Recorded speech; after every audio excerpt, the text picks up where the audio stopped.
My name's Ethan Hill. I'm 27, from Seattle, and I've been hiking pretty much my whole life. Last summer, I decided to spend a weekend trekking deep into a remote forest area. I wanted a break from people, work, and the noise of everyday life, so I picked a trail known for being secluded. This wasn't a popular route. Barely anyone used it, which was perfect. I just wanted peace and solitude, or so I thought. I set out early on a Saturday morning with a fully packed backpack, plenty of water, and enough supplies to last me a couple of nights. The first few hours of the hike were great. The forest was dense, and the deeper I went, the quieter it got, with only the occasional bird or rustling leaves to break the silence. I felt like I was the only person around for miles, which was exactly what I wanted. But around midday, after about 5 hours of steady walking, I came across something strange. It was an abandoned campsite, though it looked like it hadn't been abandoned for very long. There was a half-burned fire pit with ashes still faintly warm to the touch. Scattered around the camp were things you wouldn't expect people to leave behind if they'd just packed up and left. There were a few backpacks, some clothes, even a sleeping bag lying crumpled by the fire pit. At first, I thought someone had maybe left in a hurry and would come back, but as I looked closer, I realized something was off. There was a wallet half buried under some leaves, like someone had dropped it and hadn't noticed. I picked it up, and it was stuffed with cash and IDs, which only made things stranger. People don't just leave valuables like that. Curiosity got the better of me, so I dug through the other belongings. Among the items was a phone. The screen cracked as if it had been dropped. I tried to turn it on, but it was dead. My fingers brushed across the power button, and for a split second, I felt like someone was watching me. But I pushed the feeling away and kept searching, finding things like car keys, a watch, and a small pocket knife. It was eerie seeing these personal things just lying there, but what really unsettled me was the lack of any sign of the people who owned them. The forest was dead quiet around me.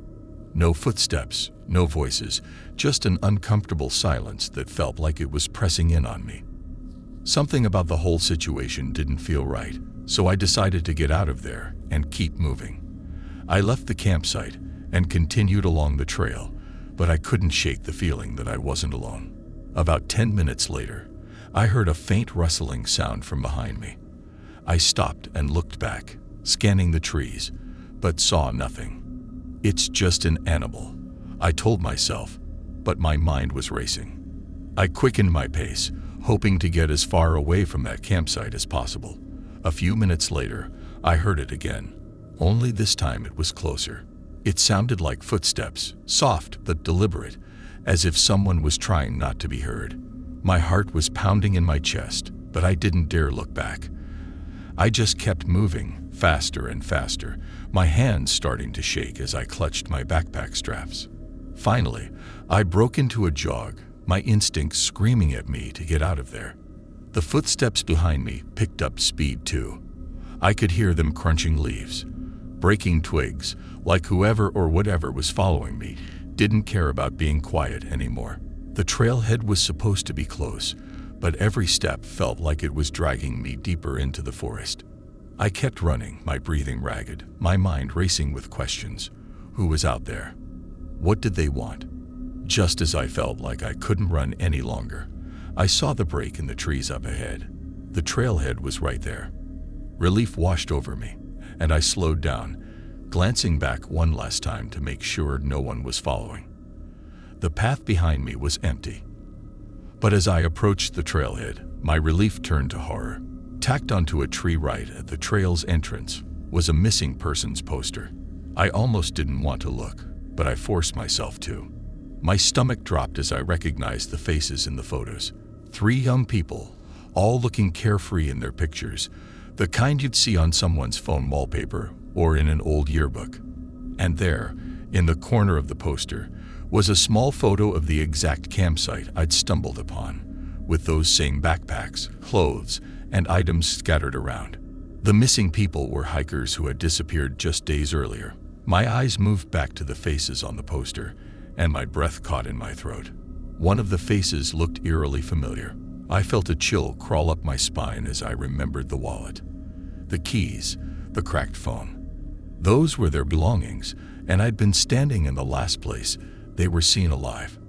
I turned and walked quickly to my car, feeling the weight of what I'd just seen settle over me. I drove back to Seattle in silence, but the images of the missing hikers stayed with me, haunting me every time I closed my eyes. To this day, I can't shake the feeling that someone or something was watching me out there, in that forest, just waiting for its next victim.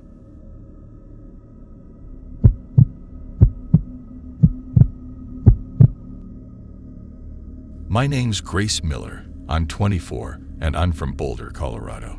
Hiking has always been my way to unwind, to disconnect from life's constant noise.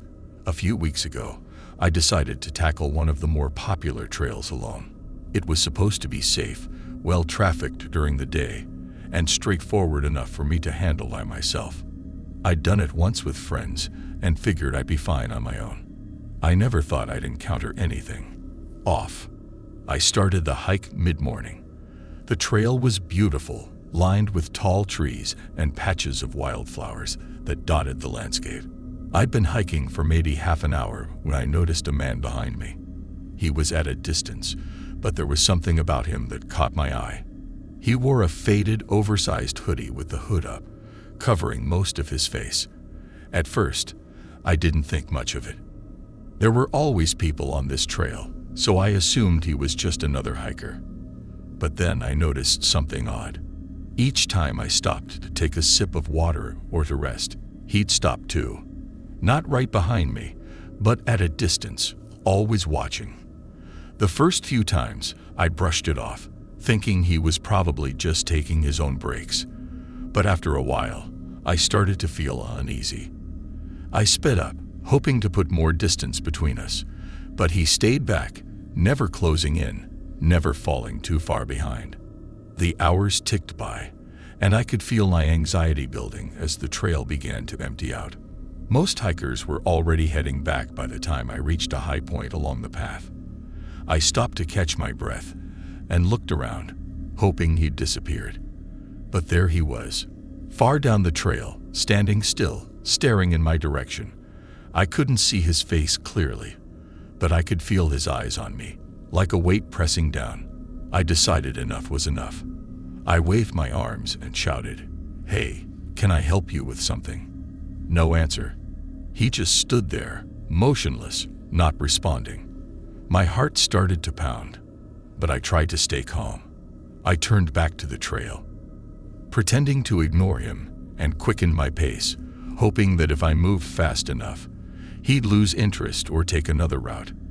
But when I looked back over my shoulder, he was still there, keeping that same eerie distance. As the sun started to set, I realized I was out of time. My phone battery was nearly dead, and I had no signal to call anyone. I kept walking, desperate to find someone else on the trail. The sky grew dim, the shadows stretching longer across the path, and my sense of panic grew.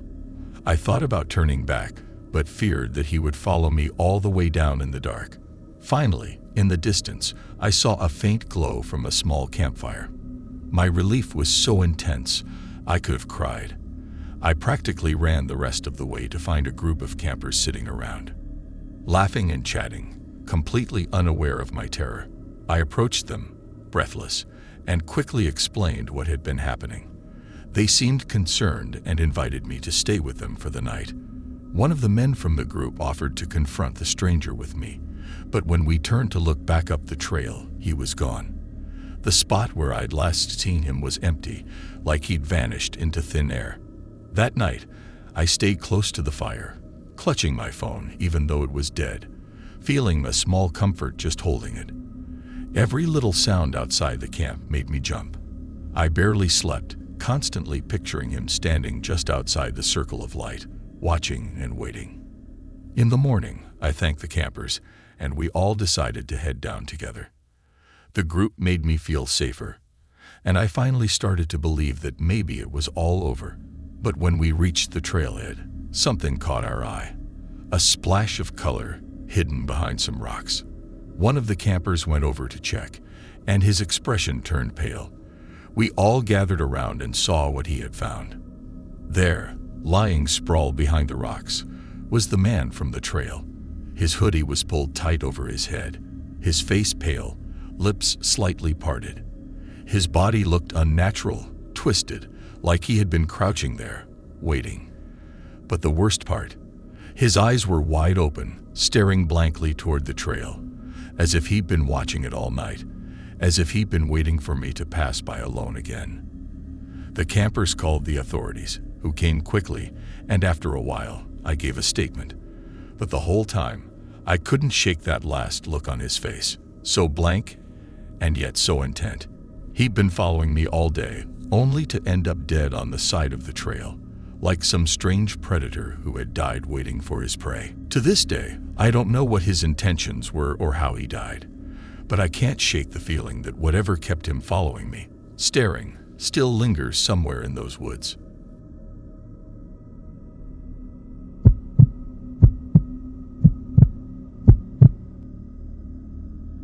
My name is Rachel Cole.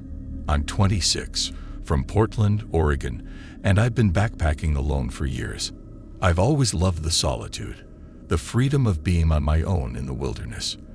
This time, I'd picked a trail known for its scenic views and planned to camp overnight, just to get a bit further away from the world. The spot was isolated, but that was what I wanted, pure peace. After a long day of hiking, I set up my tent on a small patch of flat ground overlooking the valley. The view was stunning as the sun dipped down, casting golden light across the forest. After a quick meal, I crawled into my sleeping bag and fell asleep, comforted by the quiet and the rustling of leaves in the night breeze. But around midnight, I woke up to the sound of voices. At first, I thought I was dreaming, but then I heard my own name. Someone was saying, "Rachel." My blood ran cold.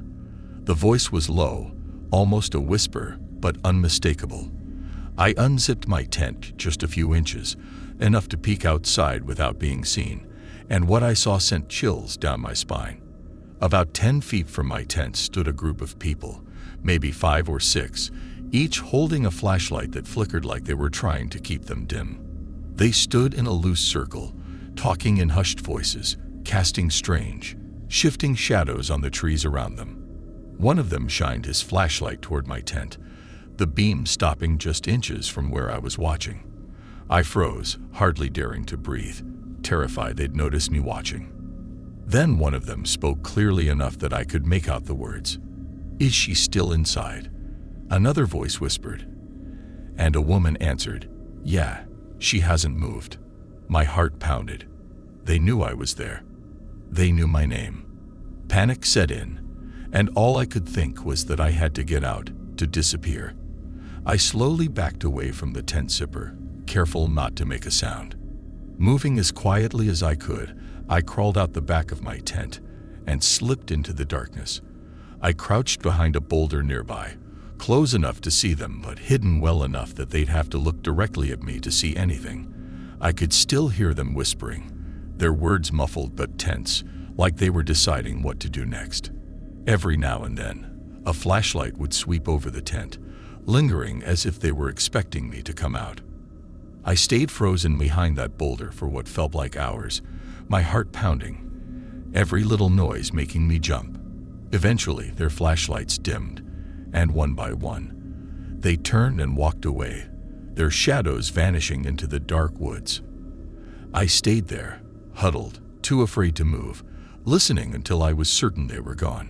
When dawn finally broke, I felt a mix of relief and dread. I crept back to my tent, hoping that maybe it was some kind of strange prank, but what I found left me shaken. Everything inside was gone. My backpack, food, even my sleeping bag. All that was left was a single note in the center of the empty tent. It read, "We could have taken you too." I stumbled back, feeling sick. They hadn't just wanted my stuff. They'd been toying with me, knowing I was alone, knowing I'd be terrified.